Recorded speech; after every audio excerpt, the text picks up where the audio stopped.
ایک دن سرکار عالی وقار مکی مدنی تاجدار صلی اللہ تعالی علیہ وآلہ وسلم کے چہرہ مبارک پر بڑی خوشی کے آثار تھے۔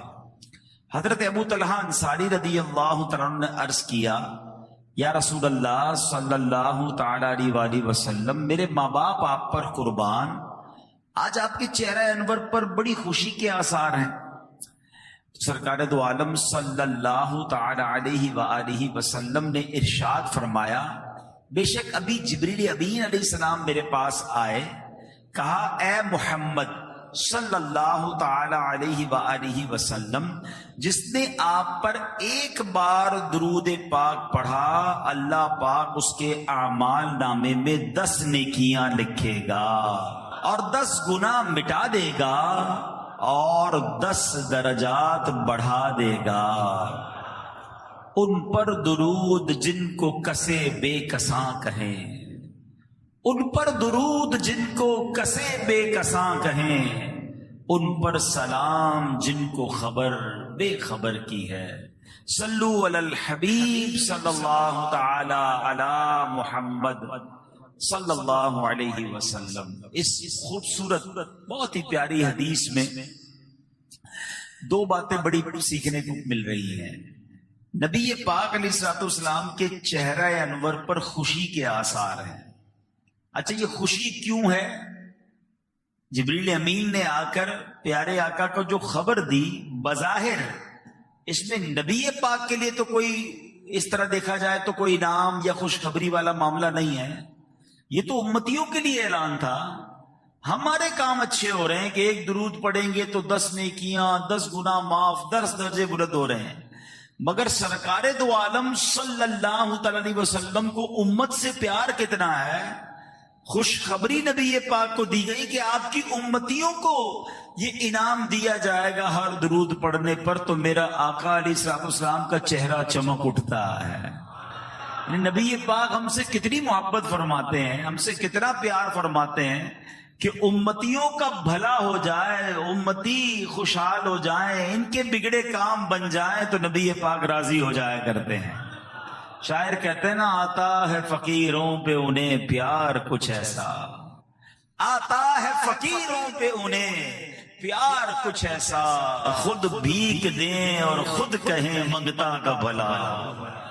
بھیک بھی دے رہے ہیں اور دعا بھی دے رہے ہیں کہ منگتے کا بھلا ہو جائے۔ اب ہمارا کام بن رہا ہے، نبی پاک راضی ہو رہے ہیں۔ اچھا، دوسری خوبصورت بات کہ یہ بظاہر ہم شاید ریئلائز نہیں کر پاتے، ہم سمجھ نہیں پاتے کہ یہ نام کتنا بڑا ہے۔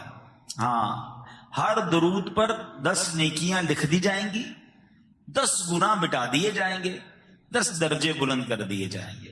اللہ کی بارگاہ میں درجہ بلند ہونا، یہ ان سے پوچھو جو سرکاری دفاتر میں نارملی کام کرتے ہیں، ایک گریڈ بڑھانے کے لیے، ایک درجہ بڑھانے کے لیے کتنی کوشش کرتے ہیں۔ اتنے سال نوکری کرنی پڑے گی، اتنا ایکسپیرینس ہوگا، فلاں کورس کریں گے، فلاں ٹیسٹ پاس ہوگا، پھر جناب آپ کا گریڈ بڑھتا ہے۔ بڑھتے بڑھتے بڑھتے سنا 21 22 23 گریڈ کے بعد گریڈ ختم ہو جاتے ہیں پاکستان میں۔ مجھے اتنا زیادہ نہیں پتا گریڈوں کا، لیکن کوئی نہ کوئی لمٹ ہے، کہیں نہ کہیں جا کے ختم ہو جاتے ہیں۔ ایسا ہی ہے۔ رب عز و جل کی مہربانی دیکھو، ہر درود پر 10 درجے بڑھ رہے ہیں، ہر درود پر 10 گریڈ بڑھ رہے ہیں۔ پڑھی جاؤ نا درود پاک، 100 درود، 1000 درود ہیں، زندگی پر ہزاروں درود پڑھ لے، پتہ نہیں کتنے لاکھوں گریڈ بڑھ جائیں گے، کتنے درجے بڑھ جائیں گے۔ مگر دنیا کا گریڈ بڑھ جائے اس کے لیے فائل لے کے لوگ گھوم رہے ہوتے ہیں، درخواست پہ سائن ہو جائے، 1 گریڈ بڑھا دے صاحب جی۔ ہر درود تمہارے اور میرے 10 درجے بڑھا رہا ہے، مگر وہ پڑھنے کا ٹائم نہیں ہے۔ اچھا، یہ تو اس حدیث پاک کا ایک انعام ہے۔ جو دوسرے 2 انعام ہے نا، وہ تو کمال ہے۔ اس کو اس طرح سمجھیے کہ قیامت کے دن نامہ اعمال نامے تولے جائیں گے، یعنی اعمال تولے جائیں گے۔ قرآن کیا کہتا ہے؟ فَأَمَّا مَنْ ثَقُلَتْ مَوَازِينُهُ فَهُوَ فِي عِيشَةٍ رَاضِيَةٍ۔ سورہ قارعہ میں رب نے فرمایا نا کہ اس دن جس کی نیکیوں کا پلڑا بھاری ہو گیا، وہ چین میں ہوگا، وہ مزے میں ہوگا، وہ جنت میں ہوگا۔ اور اس کے برعکس فرمایا وَأَمَّا مَنْ خَفَّتْ مَوَازِينُهُ فَأُمُّهُ هَاوِيَةٌ۔ وما ادراک ما ہی نار حامیہ. قرآن کہتا ہے جس کی نیکیوں کا پلڑا ہلکا ہو گیا وہ بھڑکتی ہوئی شعلے مارتی ہوئی آگ میں جائے گا، جہنم میں جائے گا. اور احادیث میں اس پوری بات کو مزید ایلوبریٹ، مزید سمجھایا گیا کہ ایسا بھی ہوگا کہ کسی کا ایک گناہ زیادہ ہوگا، کسی کی ایک نیکی کم ہوگی، وہ پریشان ہو کر گھومے گا، ماں باپ کے پاس جائے گا، دوستوں کے پاس جائے گا، رشتہ داروں کے پاس جائے گا، سب سے جا کر کہے گا ایک نیکی دے دو میں جنت میں چلا جاؤں گا. اچھا ایک گناہ میرا لے لو، کوئی ایک نیکی نہیں دے گا، کوئی ایک گناہ آپ کا میرا اپنے سر نہیں لے گا. ماں باپ بھی منع کر دیں گے، بیٹا ماں باپ کو منع کر دے گا. اتنا نفسا نفسی کا دور ہوگا. اب ایسے وقت میں اس شخص کو کتنی شرمندگی ہوگی جس کی ایک دو نیکیاں کم پڑ جائیں گی. کاش تھوڑے درود اور پڑھ لیتا، کاش میں نماز کے ساتھ نوافل پڑھ لیتا، کاش میں کلمہ پاک کی تسبیح پڑھ لیتا، یا تھوڑے گناہ ہی کم کر لیتا تو میری نیکیوں کا پلڑا بھاری ہو جاتا اور میں جنت میں چلا جاتا. آج جو بندے کہتے ہیں نا کوئی بات نہیں یار، دوستوں کے ساتھ سب چلتا ہے، کیا کریں بھائی، معاشرے کے ساتھ چلنا پڑتا ہے، چھوٹا ہی تو گناہ ہے. معاذ اللہ ہم نے گناہ بھی اپنی مرضی سے چھوٹے بڑے بنا لیے ہیں. یاد رکھو ایک گناہ بھی پھنسوا سکتا ہے. اچھا اب سچے دل سے ایک سوال کرنا چاہتا ہوں، ریئلسٹک کوسچن، کسی کو نہیں بتانا، اپنے آپ کو جواب دے دینا کہ اگر مجھ سے اور آپ سے کوئی سچے دل سے سوال کر لے کہ یہ بتا دو یار آپ کی نیکیاں زیادہ ہیں یا آپ کے گناہ زیادہ ہیں. مر تو میں آج بھی سکتا ہوں نا، آپ میں سے بھی کسی کا انتقال ہو سکتا ہے، میرا بھی ہو سکتا ہے. آج مر گیا، مثال کے طور پہ ہم میں سے کسی کا انتقال ہو جائے، قبر میں جائیں گے، نیکیاں زیادہ ہوں گی یا گناہ زیادہ ہوں گے؟ اپنے آپ سے پوچھ لیں، اپنے دل سے سچا سوال کرنا، لگی لپٹی نہیں. تو اکثر لوگوں کا اور شاید سبھی کا جواب یہی آئے گا کہ یار نیکیوں کا تو پتہ بھی نہیں قبول ہوئی کہ نہیں، اور گناہ تو روز ہو رہے ہیں. تو اب قیامت کے دن تو اعمال نامے میں گناہوں کا پلڑا بھاری ہو جائے گا، پھر کدھر جائیں، کیسے نکلوں گا اس سے؟ اب یہ حدیث دوبارہ سنو، اندازہ ہوگا درود پاک کیا کمال کا وظیفہ ہے. ہر درود پاک پر 10 نیکیاں عطا کی جاتی ہیں، 10 گناہ معاف کر لیے جاتے ہیں. یعنی درود پاک ایک ایسا شاندار وظیفہ ہے جو میزان عمل پر میرے بیلنس کو شاندار کر رہا ہے، بہتر کر رہا ہے، گناہوں کا پلڑا ہلکا کر رہا ہے، نیکیوں کا پلڑا بھاری کر رہا ہے. میں جتنے درود پڑھ رہا ہوں میرے گناہ کم ہو رہے ہیں، میری نیکیاں بڑھ رہی ہیں، میرے گناہ کم ہو رہے ہیں، میری نیکیاں بڑھ. مدینے جایا کریں تو روزانہ ہی سید الشہداء کی بارگاہ میں جایا کریں. سیدنا امیر حمزہ اور آپ کے بالکل برابر میں حضرت مصعب بن عمیر ہیں، حضرت عبداللہ بن جہش رضی اللہ تعالی عنہ ہیں، اور سبحان اللہ جو شہداء احد ہیں ان کے بارے میں روایتوں میں یہ مضمون ملتا ہے کہ جو ان کی بارگاہ میں جا کر سلام پیش کرتا ہے یہ قیامت تک اس سلام بھیجنے والے کو سلامتی کی دعاؤں سے نوازتے رہتے ہیں. مبارک ہونے جو سید الشہداء کی حاضری کو جا چکے، اللہ ہمیں بھی یہ حاضری بار بار نصیب فرمائے. بڑی کمال کی ہستی ہیں، بڑی موٹیویشن ملتی ہے آپ کے بارے میں جان کر، سبحان اللہ. اے میرے پیارے اسلامی بھائیوں، آج ایک بڑی کمال کی جو ہے وہ آپ کو حدیث پاک سنانی ہے، اور بڑی کمال کی اس میں فضیلت ہے جو بتانی ہے. حضرت ابو امامہ باہلی رضی اللہ تعالیٰ، یہ بڑے کمال کے صحابی رسول ہیں، بہت بلند مرتبہ، بلند ہمت والے، عبادت گزار تھے، خوب صدقہ و خیرات کرتے، کسی سوالی کو خالی ہاتھ نہیں لوٹاتے تھے، نفل روزوں کے بہت شوقین تھے. آپ کے اہل خانہ، زوجہ، محترمہ، کنیزیں، غلام سبھی روزے رکھتے تھے. دن کے وقت ان کے گھر کھانا بنتا ہی نہیں تھا. اگر کبھی ان کے گھر سے دھواں دکھائی دیتا کہ دھواں اٹھ رہا ہے تو لوگ سمجھ جاتے کہ آج حضرت ابو امامہ کے گھر مہمان آئے ہیں، ورنہ ان کے ہاں تو سب روزے رکھتے ہیں. ایسے کمال کے صحابی رسول، عالم دین بھی تھے. آپ کا معمول تھا کہ نبی پاک کی باتیں لوگوں کو جمع کر کے سنایا کرتے تھے. ایک بڑی پیاری حدیث پاک ہے جو حضرت ابو امامہ رضی اللہ تعالیٰ نے روایت کی ہے. آپ روایت کرتے ہیں کہ یہ حدیث ترمذی شریف میں ہے کہ نبی پاک علیہ الصلوۃ والسلام نے فرمایا ان اغبط اولیاء عندی، بے شک میرے نزدیک میرے دوستوں میں زیادہ قابل رشک دوست وہ ہیں جن میں یہ صفات ہوں. ہائے ہائے، نبی پاک کیا فرما رہے ہیں؟ میرے دوستوں میں، آقا علیہ الصلوۃ والسلام کے دوستوں میں، اور اس میں بھی ٹاپ لیول کے زیادہ قابل رشک کون ہے؟ تو یہ کیسے لوگ ہوں گے بھائی؟ اب ذرا غور سے سنیے کہ جو نبی پاک کا دوست بننا چاہے، ہم تو غلام ہیں، آقا قبول فرما لے غلامی میں تو ہی بیڑا پار ہو جائے گا، مگر آقا ان لوگوں کو اپنا دوست فرما رہے ہیں. فرمایا جو مومن ہو. نمبر 2، خفیف الحاظ، کم سامان والا ہو. نمبر 3، ذو حظ من الصلاۃ، کثرت سے نماز پڑھنے والا ہو. نمبر 4، احسن عبادت ربی، اپنے رب کے اچھے انداز سے عبادت کرنے والا ہو. نمبر 5، وَأَطَاعَهُ فِي السِّرِّ، تنہائی میں اللہ پاک کی فرما برداری کرنے والا ہو. نمبر 6، وَكَانَ غَامِضًا فِي النَّاسِ لَا يُشَارُ إِلَيْهِ بِالْأَصَابِعِ، لوگوں میں چھپا ہوا ہو، اس کی طرف انگلیوں سے اشارے نہ کیے جاتے ہو.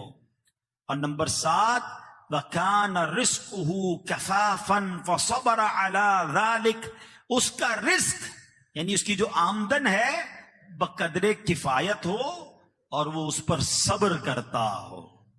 یہ 7 قسم کے لوگ، یہ 7 اوصاف ہیں اس بندے کے، یہ 7 کیٹیگری ہیں اس بندے کی کہ سبحان اللہ، آقا فرماتے ہیں کہ یہ میرے سب سے زیادہ قابل رشک دوست ہیں، دوست میں بھی اور قریب دوست ہیں. سبحان اللہ. ذرا غور کیجئے، کچھ نیکیاں ایسے ہوتی ہیں جس میں کہا جاتا ہے یہ نیکی کر لے تو جنت کی بشارت ہے. کچھ نیکیاں ہوتی ہیں جس کے بارے میں کہا جاتا ہے کر لے تو جہنم سے چھٹکارا مل جاتا ہے. کسی کے بارے میں فرمایا کہ یہ کام کر لے تو پل صراط سے آسانی سے گزر جائے گا. کسی کام کے بارے میں کہا جاتا ہے قبر کے عذاب سے بچ جائے گا. اللہ اکبر. یہ 7 اوصاف کیسے ہیں کہ جس میں شامل ہو جائیں، آقا فرماتے میرا قابل رشک دوست ہے. ہائے ہائے، اللہ کا محبوب بنے جو تمہیں چاہے، اللہ کا محبوب بنے جو تمہیں چاہے، اس کا تو بیاں ہی نہیں، تم جسے چاہو. ذرا سوچئے، نبی پاک جسے چاہ لے اس کا عالم کیا ہوگا. تو ہے میرے پیارے اسلامی بھائیوں، اور ایک بات اور یاد رکھیں، علماء فرماتے ہیں جس کو نبی پاک علیہ الصلوۃ والسلام اپنا دوست بنا لیں، اسے اللہ پاک اپنا ولی بنا لیتا ہے. اور جو ولی بن جائے اس کے بارے میں قرآن میں کیا فرمایا؟ الا ان اولیاء اللہ لا خوف علیہم ولا هم يحزنون. سن لو، بے شک اللہ کے ولیوں پر نہ کچھ خوف ہوگا اور نہ وہ غمگین ہوں گے. سبحان اللہ. نبی پاک علیہ الصلوۃ والسلام کے دوست کی شان کیا ہے کہ جو پیارے آقا کا دوست وہ اللہ کا بھی پیارا ہے. جو اللہ کا پیارا ہوتا ہے اس کی کیا شان ہوتی ہے؟ حدیثوں میں آتا ہے جو اللہ کا ولی ہو اللہ پاک اس کی خصوصی مدد فرماتا ہے. جو اللہ پاک کا دوست ہو اللہ پاک اسے گناہوں سے محفوظ رکھتا ہے. جو اللہ pاک کا دوست ہو اسے دنیا کی محبت سے بچایا جاتا ہے. جو اللہ پاک کا دوست ہو رب کریم اس کی چاہت کو رد نہیں کرتا. اللہ پاک کا ولی جو مانگے وہ عطا کیا جاتا ہے. اچھا، اب ذرا ان 7 اوصاف کو ہم تھوڑا تھوڑا سمجھتے ہیں تاکہ یہ 7 کون سی خوبیاں ہیں ہم کوشش کریں کہ ہمارے اندر بھی یہ خوبیاں آ جائیں. ایمان، پہلا وصف کیا ہے کہ وہ بندہ مومن ہو. یاد رکھیے، ایمان والا ہونا بڑی سعادت ہے. اللہ قرآن میں فرماتا ہے نا، اے ایمان والو اللہ سے ڈرو جیسا ڈرنے کا حق ہے، اور نہ مرنا مگر مسلمان. یعنی ایمان سلامت لے کر قبر میں جانا ہے. ہم اللہ سے آج دعا کرتے ہیں کہ اللہ سیکنڈ کے کروڑویں حصے میں بھی ہمارا ایمان ہم سے جدا نہ ہو، ہم ایمان سلامت لے کر قبر میں جائیں. تو ایمان کی حفاظت کی ہمیں فکر کرنی چاہیے. مگر ایک بات یاد رکھیے گا، آج کل بڑا لاجک کا زمانہ ہے، یہ بڑا عجیب سوشل میڈیا کے معاملات آ گئے ہیں. جناب یہ اسلام کا حکم ہے، اس کے پیچھے لاجک بتائیں. یہ ہمیں سمجھ نہیں آ رہا، اسلام کا یہ آرڈر سمجھ نہیں آ رہا، عقل پر فیصلے ہو رہے ہیں. نہیں جناب، ایمان جو ہے نا اس کی بنیاد عقل پر نہیں رکھنی ہے. ایمان کی بنیاد عشق پر رکھنی ہے. ہاں یاد رکھیے گا، بعض اوقات عقل اٹک جاتی ہے. ایمان کے معاملات یہ عشق سے ہوتے ہیں. اللہ کو دیکھا ہے؟ نہیں دیکھا نا، مانتے ہیں اللہ ایک ہے. نبی پاک بظاہر ہم نے ان کا دور نہیں پایا، دیدار نہیں ہوا ہم میں سے بہت سو کو. ہم مانتے ہیں وہ اللہ کے نبی ہیں، وہ آخری نبی ہیں. ہم نے نہیں دیکھا جبریل امین قرآن لے کر آتے تھے، اللہ کے نبی سے سنا ہے. ہم ایمان لے آئے کہ جبریل امین بھی ہیں، قرآن بھی نازل ہوا ہے، اللہ کی آخری کتاب ہے، اس میں کوئی شک نہیں ہے. ارے جب اتنی باتیں بغیر دیکھے مان لی، بغیر دلیل کے مان لی، اب کدھر سے تمہارے دماغ میں یہ باتیں آئی ہیں کہ جناب لاجک بتائیے، اس کی ذرا اس کی وجہ بتائیے، اسلام کا یہ حکم کیوں ہے ہمیں سمجھ نہیں آ رہا. میری آپ کی سمجھ کیا ہے؟ ہمارا کام ماننا ہے. ہم ایمان لائے ہیں اللہ پر، ہم غیب پر ایمان لانے والے ہیں. تو بڑی گہری بات ہے کہ نبی پاک کا دوست وہ ہے جو مومن ہے، اور مومن وہ ہے جو ایمان سلامت لے کر دنیا سے جائے. تو شیطان کے واروں سے اگر بچنا ہے تو اپنے ایمان کی جو بنیاد ہے وہ عشق پر رکھنی ہے. کیا خوبصورت بات کہی نا. فرمایا کہ عقل جو ہے، عقل کو تنقید سے فرصت نہیں، عقل کو تنقید سے فرصت نہیں. عشق پر اعمال کی بنیاد رکھ. عشق پر اعمال کی بنیاد رکھنی ہوتی ہے. اے میرے پیارے اسلامی بھائیوں، حضرت ابراہیم کا واقعہ آپ کو نہیں پتا؟ خلیل اللہ، کتنی بڑی آگ تھی. آج چھوٹی سی آگ ہو، کوئی کہے ذرا ہاتھ ڈالو کہ پاگل ہو گئے، ہاتھ جل جائے گا. اتنی بڑی آگ تھی آپ کے سامنے کہ کوئی پرندہ نہیں اڑ سکتا تھا. نو فلائنگ زون ہو گیا تھا وہ ایریا. اتنی بڑی آگ ہے اور آپ کو اس آگ میں ڈالا جا رہا ہے. عمر کتنی؟ 18-20 سال کا نوجوان. ابھی عمر بھی آپ کی اتنی زیادہ نہیں تھی. عقل کیا کہہ رہی تھی؟ جاؤ گے تو جل جاؤ گے، سیکنڈوں کے اندر ختم ہو جاؤ گے. مگر عشق نے فیصلہ کیا کہ اگر یہی رب کی رضا ہے تو میں آگ میں جانے کے لیے بھی تیار ہوں. شاعر مشرق سے پوچھو نا، فرمایا بے خطر کود پڑا آتش نمرود میں. عشق کون کودا تھا؟ عشق کودا تھا، عقل نہیں. بے خطر کود پڑا آتش نمرود میں عشق. عقل تھی محو تماشائے لبے بام. ابھی عقل تو وہی کھڑی تھی، سوچ رہی تھی جاؤں نہ جاؤں. عشق نے اپنے کام کر دیا. وہ پنجابی شاعر کہتے نا، عشق دے چلے ہی نمبر لے گئے. ہاں عشق دے چلے ہی نمبر لے گئے. عقل منداں ایویں ہی عمرہ گالیاں. عقل مندے باتیں ہی کرتے رہ جاتے ہیں. تو ایمان ہے نا، وہ عشق پر اس کی بنیاد رکھنی ہے. سبحان اللہ. حضرت ابو عبید رضی اللہ تعالیٰ عنہ، کیا شاندار واقعہ ہے. میرے آقا کا معجزہ بھی ہے، اور ایمان کیسا ہونا چاہیے، یقین کیسا ہونا چاہیے. لوگ کہتے کیسے کہتے ہو کسی پر آنکھیں بند ہیں، کیسے کہتے ہو جناب آنکھیں کھولنی نہیں چاہیے. سنو نبی پاک کی تعلیم کیا ہے. اور سبحان اللہ، سنن دارمی کی حدیث ہے. وہ کہتے ہیں نبی پاک ان کے گھر پر دعوت پر آئے، حضرت ابو عبید کے گھر پر. ٹھیک ہے، ان کے گھر دعوت تھی، بکری کا گوشت بنایا. تو نبی پاک علیہ السلام نے فرمایا ناولنی ذراعہا، مجھے اس کی دستی دو. اگلی ٹانگ کو، بکری کی جو دو اگلی ٹانگیں ہوتی ہیں اس کو دستی کہتے ہیں، اور جو پچھلی ٹانگیں ہوتی ہیں اس کو ران کہتے ہیں. ایسا ہی ہے نا. تو نبی پاک نے فرمایا مجھے اس کی دستی دو. پیارے آقا علیہ السلام کو دستی کا گوشت پسند تھا. کبھی کبھی آپ کوشش کیا کریں، اللہ پاک آپ کے رزق حلال میں برکت دے، اور موقع ملے تو کبھی سنت کی نیت سے دستی کا گوشت تناول بھی کیا کریں. تو حضرت ابو عبید رضی اللہ تعالیٰ نے دستی پیش کر دی. کچھ دیر بعد نبی پاک صلی اللہ علیہ وسلم نے فرمایا ناولنی ذراع، مجھے دوسری دستی دو، ایک اور دستی دو. حضرت ابو عبید نے دوسری دستی بھی پیش کر دی. نبی پاک علیہ السلام نے تھوڑی دیر بعد فرمایا کہ ناولنی ذراع، مجھے دستی دو. حضرت ابو عبید کہتے ہیں یا رسول اللہ، بکری میں تو دو ہی دستیاں ہوتی ہیں، وہ دونوں میں نے آپ کو دے دی ہیں. اللہ اکبر. نبی پاک نے کیا فرمایا؟ اس ذات کی قسم جس کے قبضے میں میری جان ہے، اگر تم خاموش رہتے اور جب تک میں تم سے مانگتا جاتا تم مجھے بکری کی دستی دیتے رہتے، بکری کی دستیاں ختم نہ ہوتی. اب نبی پاک فرما رہے ہیں، اب ذرا غور کیجئے کیا تربیت کی ہے صحابی رسول کی. عقل کیا کہہ رہی ہے کہ دو دستیاں ہیں، تیسری کدھر سے لاؤں؟ اور آقا فرما رہے ہیں یہاں عقل کا کام نہیں ہے، میں مانگتا رہتا تم دیتے رہتے، بکری کی دستیاں کبھی ختم نہ ہونی تھی. یہ وہی نبی ہیں جناب، جب ان کی انگلیاں برتن میں جاتی ہیں تو 500 انگلیوں سے پانی کے فوارے ایسے جاری ہوتے ہیں کہ 1500 صحابہ پانی پی لیتے ہیں، ان کے جانور پانی پی لیتے ہیں، ان کے برتن بھر جاتے ہیں، صحابہ وضو بھی کر لیتے ہیں۔ صحابی سے پوچھا گیا بتاؤ تو صحیح پانی نکل کتنے جوش سے رہا تھا؟ کہتے اللہ کی قسم اگر 1,00,000 صحابہ ہوتے، میرے آقا کی انگلیوں سے ایسے فوارے جاری تھے کہ سب کے سب سیراب ہو جایا کرتے۔ میرے رضا کہتے ہیں نا، انگلیاں ہیں فیض پر، ٹوٹے ہیں پیاسے جھوم کر، ندیاں پنجاب رحمت کی ہیں جاری، واہ واہ اللہ اکبر۔ مگر اس واقعے سے جہاں نبی پاک کا کمال پتا چل رہا ہے، وہاں تربیت بھی کیا ہو رہی ہے۔ عقل تمہاری کہہ رہی ہے 2 دستیاں ہیں، آنکھیں تمہاری کہہ رہی ہیں 2 دستیاں ہیں، نہیں، اپنے ایمان کی بنیاد اپنی عقل اور اپنی نگاہوں پر نہیں، میرے فرمان پر رکھو۔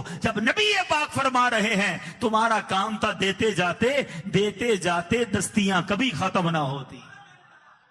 تو ایمان ایسا ہونا چاہیے، اس کی بھی سن لی اس کی بھی سن لی، اب سارا دن پریشان ہیں۔ مولانا صاحب ذرا یہ بتائیں یہ کیوں ہوتا ہے، یہ کس لیے ہوتا ہے؟ بھئی کیوں سنی آپ نے؟ اتنا کمزور ایمان ہے آپ کا کہ آپ کو جو کچھ سنا دے آپ ٹینشن میں آ جاتے ہیں۔ دیوار ہونی چاہیے، عقیدہ ایمان ایسا مضبوط ہونا چاہیے کہ کوئی لا دین کوئی بے دین کوشش بھی کرے۔ وہ کہتے نا اگر کمزور چھوٹی سی گتے کی دیوار ہو تو اس پہ پن چبو تو پن اندر چلی جاتی ہے، مگر کنکریٹ کی دیوار میں آپ سوئی یا پن ڈالیں وہ پن ٹوٹ جائے گی، اندر نہیں جائے گی۔ اپنے ایمان کو اتنا مضبوط کر لو کہ کوئی بد عقیدگی کی بدگمانی کی آپ کے اندر پن داخل کرنا چاہے، اس کی پن تو ٹوٹ جائے، میرے عقیدے میں کوئی خلل نہیں آنا چاہیے، میرا ایمان اتنا مضبوط ہونا چاہیے۔ نبی پاک کے بارے میں، صحابہ کے بارے میں، اہل بیت کے بارے میں، اولیاء کرام کے بارے میں ہمارا عقیدہ، ہمارا ایمان، ہمارا بلیف مضبوط ہونا چاہیے۔ اور سبحان اللہ، ایمان کی بنیاد جو ہے وہ عشق پر رکھنی ہے۔ ہر چیز کی لاجک۔ مجھے ایک بات بتائیں، ہم میں سے کیا ہم سارے عقل کل ہیں؟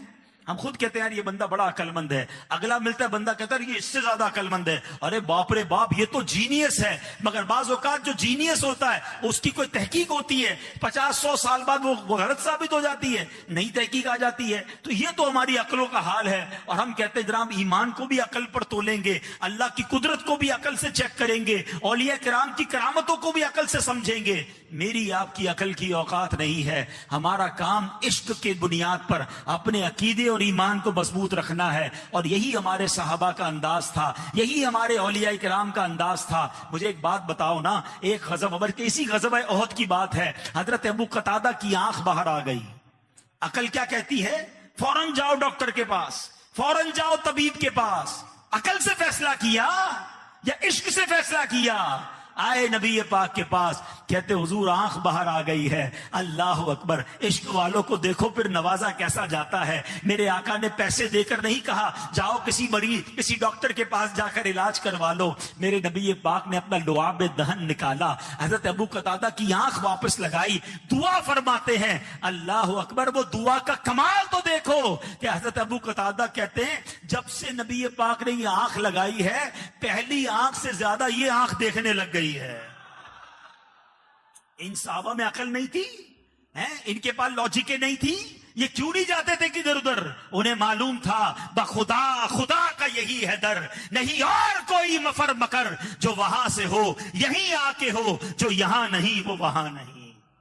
تو یہ ہوتا ہے عقیدہ کہ کون کون سے واقعات آپ کو سناؤں۔ عقل کچھ اور کہتی تھی، صحابہ کا عمل کچھ اور ہوتا تھا۔ یہ بتاتے تھے کہ ہم عقل کے پیچھے چلنے والے نہیں، ہم نبی پاک پر ہماری آنکھیں بند ہیں، پیارے آقا سے عشق ایسا کریں گے کہ انہی کی رضا کو رب کی رضا مانیں گے۔ حضرت ابوبکر صدیق سے زیادہ عقل مند کون ہے؟ ان سے بڑا عالم کون ہے؟ ان سے بڑا مفتی کون ہے؟ آپ خلیفہ اول ہیں، نبی پاک کے قریبی ساتھی ہیں۔ آپ کیا بھول گئے غار ثور کا واقعہ؟ نبی پاک علیہ الصلوۃ والسلام حضرت ابوبکر صدیق کی گود میں آرام کر رہے ہیں، حضرت ابوبکر صدیق کو سانپ نے کاٹ لیا۔ عقل کہتی ہے جان بچاؤ، جان بچانا فرض ہے۔ عشق کہتا ہے جان جاتی ہے تو جائے، نبی پاک کے آرام میں خلل نہیں آنا چاہیے۔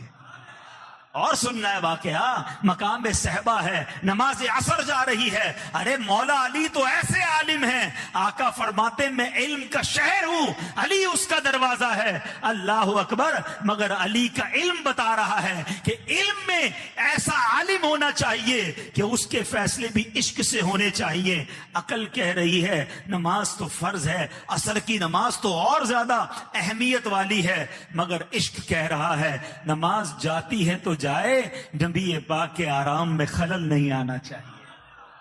یہ سارے صحابہ بتا رہے ہیں عقل کو تنقید سے فرصت کہاں، عشق پر اعمال کی بنیاد رکھ۔ اللہ مجھے اور آپ کو سچا پکا مومن بنائے، عاشق رسول مومن بنائے، اور ہمیں اپنا ایمان سلامت لے کر قبر میں جانے والا بنا دے۔ بہت ساری باتیں یاد آ رہی ہیں، مگر ظاہر بیان کا ایک وقت بھی ہوتا ہے۔ اگلے پوائنٹ کی طرف چلتے ہیں۔ نبی پاک نے فرمایا کہ میرا جو دوست ہے، اس کے جو سب سے رشک والے جو دوست ہیں، اس کے 7 اوصاف ہیں۔ پہلا مومن، دوسرا فرمایا کم مال و عیال والا ہو۔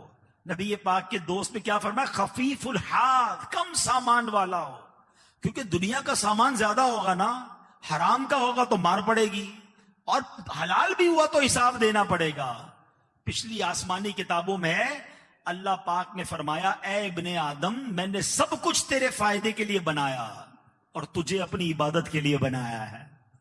ہاں، پس اپنے مقصد تخلیق کو بھول کر جو تیرے لیے بنایا ہے اس میں دل نہ لگاؤ۔ کاش یہ بات سمجھ آ جائے کہ یہ دنیا ہمارے لیے، ہم دنیا کے لیے نہیں ہیں۔ وہ کہتے نا پانی کے اوپر کشتی چلے تو کنارے پہ لگ جاتی ہے، پانی کے اندر کشتی چلی جائے تو ڈوب جایا کرتی ہے۔ لوگ دنیا میں غرق ہو گئے، دنیا کے مال اور دنیا کے اسباب کے پیچھے اتنا نہ بھاگیں۔ جو آپ کی اور میری ضرورت کے لیے مل جائے اللہ کا شکر ہے، مگر ساری زندگی صرف دنیا نہیں۔ فرمایا کم سامان والا، کم جس کو کہیں کہ دنیا کے معاملات والا ہوگا، وہ نبی پاک کا دوست ہوگا۔ حضرت عیسیٰ علیہ السلام ایک پہاڑ کے قریب سے گزرے۔ اب سوچے پہلے کے لوگ کیسے تھے۔ ایک بوڑھا شخص ملا، عبادت پہ مصروف تھا۔ آپ نے کہا بابا جی آپ نے گھر کیوں نہیں بنایا اپنا، آپ بغیر گھر کے رہتے ہیں۔ بابا جی نے پتہ کیا کہا؟ کہتے ہیں کہ میں آپ سے پہلے نبیوں کی بھی میں نے خدمت کی ہے، مجھے بتایا گیا کہ میری عمر صرف 700 سال ہوگی۔ میں نے سوچا صرف 700 سال ہی دنیا میں رہنا تو گھر بنانے کی کیا ضرورت ہے، عبادت پہ زندگی گزارتے ہیں۔ 700 سال زندگی کا پتہ تھا انہیں، پھر بھی گھر نہیں بنایا۔ اور آج قبر میں پیر ہوتے بندہ کہتا ہے نیا گھر بنانا ہے۔ بعض اوقات دل ہی نہیں بھرتا ہے، حل من مزید، حل من مزید۔ اتنا دنیا میں غرق نہ ہو جائے، صرف اسی لیے نہیں آئے میں اور آپ ہیں۔ کاش یہ بات سمجھ آ جائے کہ یہاں 60-70 سال رہنا ہے اور قبر میں قیامت تک رہنا ہے، پتہ نہیں کتنے 100 کتنے 1000 سال۔ تو یہ بات سمجھ آ جائے اور ہم وہاں کی تیاری کرنے میں لگ جائیں۔ اے میرے پیارے اسلامی بھائیو، آگے فرمایا ذو حظ من الصلاۃ، کثرت سے نماز پڑھنے والا ہو۔ ادھر تو فرض نماز پڑھی نہیں جا رہی ہے، کاش ایسا ہو جائے کہ ہم فرض بھی پڑھیں، پھر سنتیں بھی پڑھیں، پھر نفل بھی پڑھیں، اشراق و چاشت بھی پڑھیں، اوابین بھی پڑھیں، اللہ کرے تو تہجد بھی پڑھیں۔ کیسے کیسے فضائل ہیں۔ ترمذی شریف کی حدیث میں ہے جو نماز فجر با جماعت ادا کرے پھر ذکر اللہ کرتا رہے یہاں تک کہ سورت بلند ہو جائے، پھر 2 رکعتیں پڑھے تو اسے پورے حج و عمرے کا ثواب ملتا ہے۔ ہاں 2 رکعت میں حج و عمرے کا ثواب ہے۔ اللہ کرے یہ چاشت کے نوافل میں نصیب ہو جائیں۔ پھر فرمایا جو چاشت کی 2 رکعتیں پابندی کے ساتھ ادا کرتا رہے اس کے گناہ معاف کر دیے جائیں گے، اگرچہ سمندر کی جھاگ کے برابر ہو۔ مغرب کے بعد اوابین کے فضائل کیا ہیں؟ حدیث پاک میں ہے جو مغرب کی 6 رکعتیں اس طرح ادا کرے کہ ان کے درمیان کوئی بات نہ کہے تو یہ 6 رکعتیں اس کے لیے 12 سال کی عبادت کے برابر ہوں گی۔ یہ نفلی عبادتوں کا ثواب ہے، اللہ عطا فرما دے۔ مدنی قافلوں میں سفر کرتے رہا کریں، ان نفلی عبادتوں کا وہاں میں عادتیں بھی بتائی جاتی ہیں، عادت پڑ بھی جاتی ہے۔ ماشاءاللہ جو نیک اعمال کا رسالہ فل کرتے ہیں روزانہ، اس پہ بھی یہ سوال ہے نا کہ کیا آپ نے اوابین پڑھے، اشراق و چاش کے نوافل پڑھے، تہجد پڑھی؟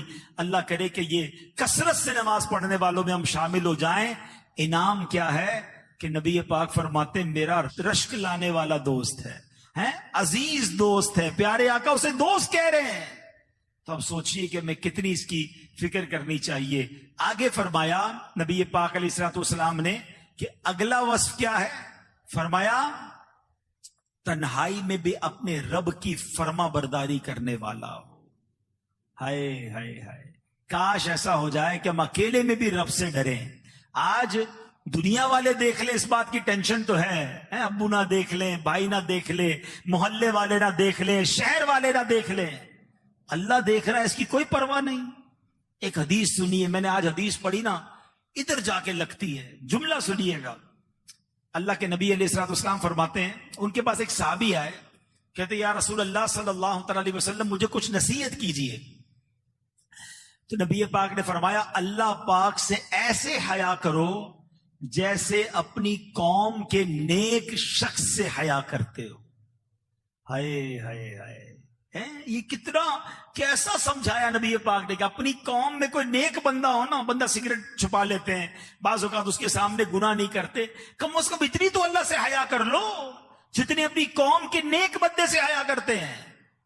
مگر آج لوگوں کا خیال ہے، رب کا خیال نہیں ہے۔ کاش ہم تنہائی میں بھی رب کی بارگاہ میں حیا کرنے والے بن جائیں، گناہ سے بچنے والے بن جائیں۔ چھٹا وصف فرمایا وَكَانَ غَامِدًا فِي النَّاسِ لَا يُشَارُ عِلَيْهِ بِالْأَصَابِعِ، وہ لوگوں میں چھپا ہوا ہو، لوگ اس کی طرف انگلیوں سے اشارے نہ کریں۔ مشہور ہونے کی جو تمنا ہے نا، حب جا ایسی گھر کر گئی ہے، اب تو بڑی بڑی عمر کے مطلب بزرگ ہوتے ہیں، وہ بھی کہتے ہیں ہمیں بھی سیلفی چاہیے۔ ارے بابا جی آپ ان کن کاموں میں پڑ گئے؟ چھوٹے بچے سے لے کر بڑے آدمی تک بہت سارے لوگوں کو جناب اب یہ عجیب سا خب سوار ہو گیا، میرے لائکس ہوں، میرے فالوورز ہوں، دنیا مجھے جانے۔ ذرا سوچئے کہیں ایسا نہ ہو یہ عادت ہمیں برباد کر دے۔ ذرا غور سے سنیے گا حدیث پاک، نبی پاک علیہ الصلوۃ والسلام فرماتے ہیں جو حب جاں ہے نا، یہ کس طرح ایمان کو برباد کرتی ہے۔ فرمایا دو بھوکے بھیڑیے بکریوں کے ریوڑ میں جتنی تباہی نہیں مچاتے، مال اور شہرت کی محبت اس سے زیادہ تباہی انسان کے دین میں مچا دیتی ہے۔ بھوکے بھیڑیوں اور بکریوں کے ریوڑ میں چھوڑے کیسی چیڑ پھاڑ کر دیں گے۔ فرمایا مال کی محبت اور شہرت کی محبت بندے کے ایمان کو ایسے برباد کر دیتی ہے۔ یہ خدارہ اس سے نکل آئیے، اللہ کی رضا کے لیے نیکیاں کیجئے، شہرت کی خواہش نہ ہو۔ ہاں اللہ جسے چاہے عزت دے، وَتُعِزُّ مَن تَشَاءُ وَتُذِلُّ مَن تَشَاءُ۔ روایتوں میں آتا ہے اللہ جس سے محبت کا ارادہ فرماتا ہے پہلے آسمان والوں سے فرماتا ہے، آسمان والے اس سے محبت یعنی فرشتے محبت کرتے ہیں، اور پھر زمین والوں کے دلوں میں اس کی محبت ڈال دیتا ہے۔ اور ایسے بہت سارے بزرگان دین آئے جنہوں نے اپنی شہرت کے لیے کام نہیں کیا، وہ دین کا کام کرتے رہے، اللہ نے لوگوں کے دلوں میں ان کی محبت ڈال دی۔ اور کچھ لوگ اپنی شہرت کے لیے کام کرتے رہتے ہیں، لوگوں کو جتاتے رہتے ہیں، بتاتے رہتے ہیں، انہیں وہ عزت نہیں ملتی ہے۔ وَتُعِزُّ مَن تَشَاءُ وَتُذِلُّ مَن تَشَاءُ۔ کاش یہ بات ہمیں یاد آ جائے۔ اب ذرا غور کیجئے گا، حضرت سعد بن ابی وقاص عشرہ مبشرہ میں سے اپنے جانوروں کی دیکھ بھال کر رہے تھے۔ آپ کا بیٹا عمر بن سعد آیا، کہتا ابا جان آپ یہاں اونٹ بکریوں کو دیکھ رہے ہیں، ادھر خلافت کی باتیں چل رہی ہیں، آپ کو معلوم نہیں آپ کیا کر رہے ہیں؟ حضرت سعد بن ابی وقاص نے اس کے سینے پر ہاتھ مارا، فرمایا اس کو چپ ہو جا۔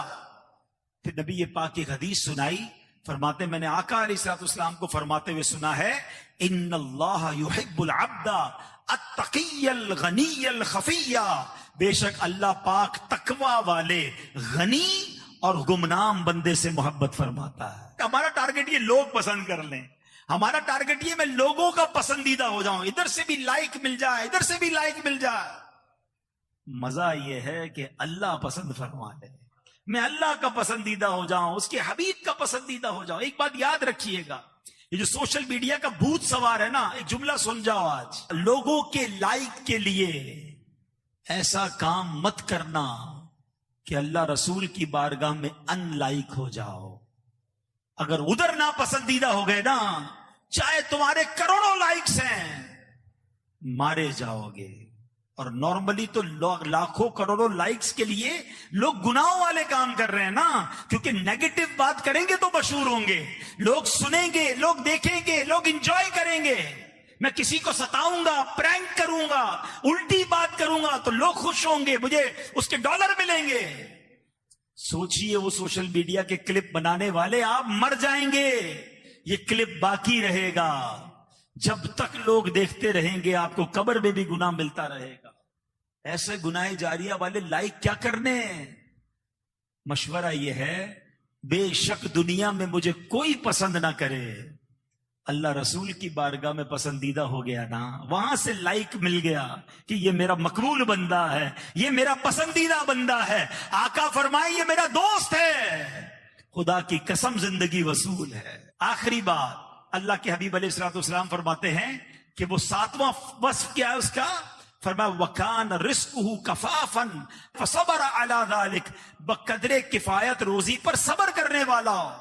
اللہ پاک اسے جتنا رزق دے اس پر قناعت کرنے والا ہو, اس پر خوش رہنے والا ہو. سبحان اللہ. اور یہاں میرے بہت سارے بھائی ایسے ہوں گے, مجھے اندازہ ہے, مڈل کلاس کے, اور بعض میرے وہ بھائی بھی ہوں گے جن کا بڑا مشکل سے گزارا ہو رہا ہوگا, کچھ قرضے میں بھی میرے بھائی ہوں گے, کچھ روزگار کے مسائل کا بھی شکار ہوں گے. آپ یقین کریں, میں نے کتنی بار یہ حدیث پڑھی ہے, مگر جب جب پڑھی ہے ایک خوشی بھی دل میں داخل ہوتی ہے اور ایک عجیب سا غم بھی داخل ہو جاتا ہے. خوشی آپ سب کے لیے کیا ہے, پہلے میں وہ سناتا ہوں. وہ حدیث سنیے. اگر آپ مالی تنگی میں ہیں, ہاتھ تنگ ہے, تنخواہ پوری نہیں ہوتی ہے, قرضہ نہیں ختم ہو رہا, پسند کے کھانے نہیں کھا پاتے, اچھے کپڑے نہیں لے پاتے, پسند کی گھر آپ نہیں لے پائے, خدا کی قسم اس حدیث کو سنو, یہ کتنا بڑا انعام ہے. اللہ کے حبیب علیہ الصلوۃ والسلام فرماتے ہیں من رضی من اللہ بالیسیر من رزقی رضی اللہ منہ بالقلیل من العمل. آقا فرماتے ہیں جو اللہ پاک کے دیے ہوئے تھوڑے رزق پر راضی ہو جائے گا, اللہ پاک اس کے تھوڑے عمل پر راضی ہو جائے گا. خدا کی قسم یہ سودا مہنگا نہیں ہے, یہ سودا مہنگا نہیں ہے. اگر دنیا میں تھوڑا رزق ملے اور میرا رب میرے تھوڑے عمل پر راضی ہو جائے, مجھے پکڑے نہ, مجھ سے حساب نہ ہو, مجھے مار نہ پڑے, مجھے کہہ دیا جائے کہ میرے اس بندے کو جنت میں داخل کر دو, یہ سودا مہنگا نہیں ہے. ارے دنیا میں محل ہو, دنیا میں گاڑیاں ہو, دنیا میں پیسہ ہو, اور قیامت کے دن سوال ہو جائے کہ ایک ایک نعمت کا حساب دو, اب تمہیں ہر سوال کا جواب دینا پڑے گا, کیسے دیں گے؟ اس حدیث میں شکر کرنے والے غریبوں کے لیے انعام ہے اور گناہ گار امیروں کے لیے پیغام بھی ہے کہ دیکھو اللہ تھوڑے رزق پر جو راضی ہوتا ہے نا, اس کے تھوڑے عمل پر بھی راضی ہو جاتا ہے. مگر جو بہت سارا رزق جسے دیا گیا ہے, جسے بہت ساری نعمتیں دی گئیں, اگر اس سے حساب لیا گیا, اس سے زیادہ عمل مانگا گیا, تو کدھر جائے گا وہ؟ تو یہ سوچنا ہے. تو اے میرے غریب اسلامی بھائیوں, شکوہ نہ کیا کرو. ایک جملہ یاد رکھنا, یہ نہیں کہا کہ اللہ نے جس کو تھوڑا دیا اس کے تھوڑے عمل پر راضی ہوگا, یہ نہیں فرمایا. جو تھوڑے رزق پر راضی ہو جائے, راضی رہنا ہے, شکوہ نہیں کرنا, کمپلین نہیں کرنی ہے. انشاءاللہ وہاں وہ دیا جائے گا. کتابوں میں لکھا ہے کہ جب غریبوں کو نعمتیں دی جائیں گی تو امیر لوگ حسرت کریں گے کہ اتنا بڑا انعام.